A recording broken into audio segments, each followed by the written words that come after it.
नमस्कार मित्रों, मैं आचार्य अरुण कुमार दीक्षित स्वागत करता हूं आप सभी का आपके अपने YouTube चैनल भव्य ज्योतिष में। मित्रों, आज की इस वीडियो में हम चर्चा करेंगे परिवर्तन के बारे में। परिवर्तन कितने प्रकार के होते हैं, इनके वर्गीकरण किस प्रकार किए जाते हैं और इनका क्या फल होता है। जो भी हमारे ज्योतिष के विद्यार्थी हैं, ज्योतिष के जिज्ञासु हैं, ज्योतिष प्रेमी हैं, उन सभी के लिए एक लाभदायक वीडियो है। वीडियो को पूरा जरूर देखिएगा। अब बात करते हैं परिवर्तन की। परिवर्तन का अर्थ पहले समझ लीजिएगा। परिवर्तन भी एक प्रकार का संबंध है।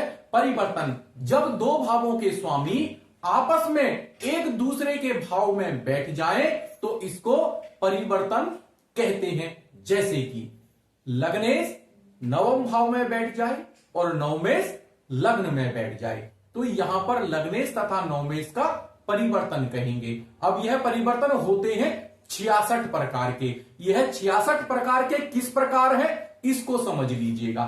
देखिएगा, 28 प्रकार के होते हैं महायोग। जो 28 प्रकार के परिवर्तन हैं उनको कहा जाता है महायोग। और जो 30 प्रकार के परिवर्तन हैं उनको कहा जाता है दैन्य योग। और जो 8 प्रकार के परिवर्तन हैं उनको कहा जाता है खलयोग। अब इनको एक बार समझ लेते हैं कि यह किस प्रकार बनते हैं। ध्यान से सुनिएगा। पहले महायोग की बात करते हैं। महायोग में देखिए हमारे 12 भाव हैं। यहां पर हमने 1 2 4 5 7 9 10 11 यह भाव लिए, यह 8 भाव लिए। यहां पर हमने 3 6 8 12 इन 4 भावों को नहीं लिया है। तो महायोग में जब 1 2 4 5 7 9 10 11 इन भावों के स्वामी आपस में परिवर्तन कर लें, एक दूसरे के भाव में बैठ जाएं तो इसको कहा जाता है महायोग। यह 28 प्रकार से बनता है। आप इसको एक दूसरे के भाव में बिठा के देख सकते हैं। इसके बाद अब बात करते हैं दैन्य योग की। हमारी कुंडली में 12 भाव हैं, हमने 12 लिखे हैं। यहां पर देखिएगा कि जब 6 8 या 12 ये 3 भाव हमने लिए, जब छठे भाव का स्वामी 1 2 3 4 5 7 8 9 10 11 12 इन भावों के स्वामियों से परिवर्तन कर ले। उसके बाद या फिर 8वें भाव का स्वामी 1 2 3 4 5 6 7 9 10 11 12 इन भाव के स्वामियों से परिवर्तन कर ले। या फिर 12वें भाव का स्वामी 1 2 3 4 5 6 7 8 9 10 11 इन भाव के स्वामियों से परिवर्तन कर ले। इसको कहा जाता है दैन्य योग। दैन्य योग 30 प्रकार के होते हैं।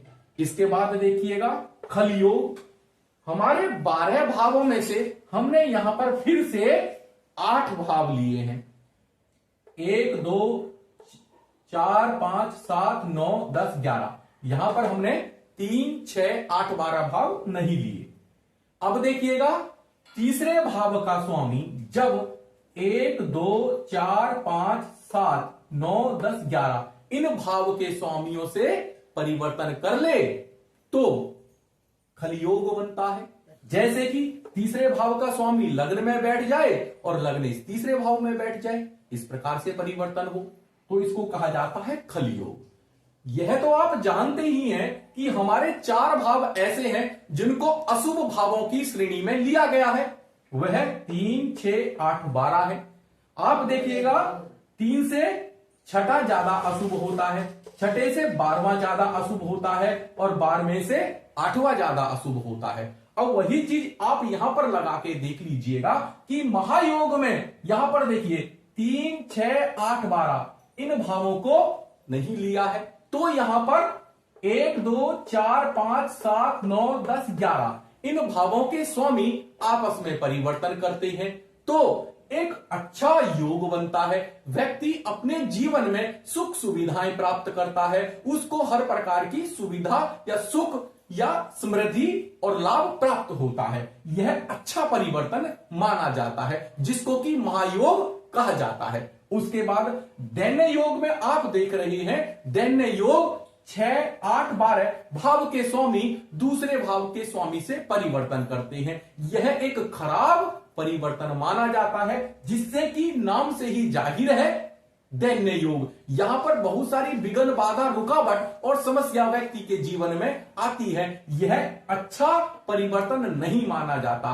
अब उसी प्रकार से देखिएगा खलयोग। खलयोग में भी तीसरे भाव का स्वामी 1, 2, 4, 5, 7, 9, 10, 11 इन भाव के स्वामियों से परिवर्तन करता है। यह भी एक अच्छा परिवर्तन नहीं माना जाता। यहां भी व्यक्ति के जीवन में कई बार उतार चढ़ाव आता रहता है और यह भी एक अच्छा परिवर्तन नहीं है। परंतु दैन्य ज्यादा खराब है। ये दोनों ही खराब है, परंतु दैन्य ज्यादा खराब है। महायोग अच्छा योग परिवर्तन बताया गया है।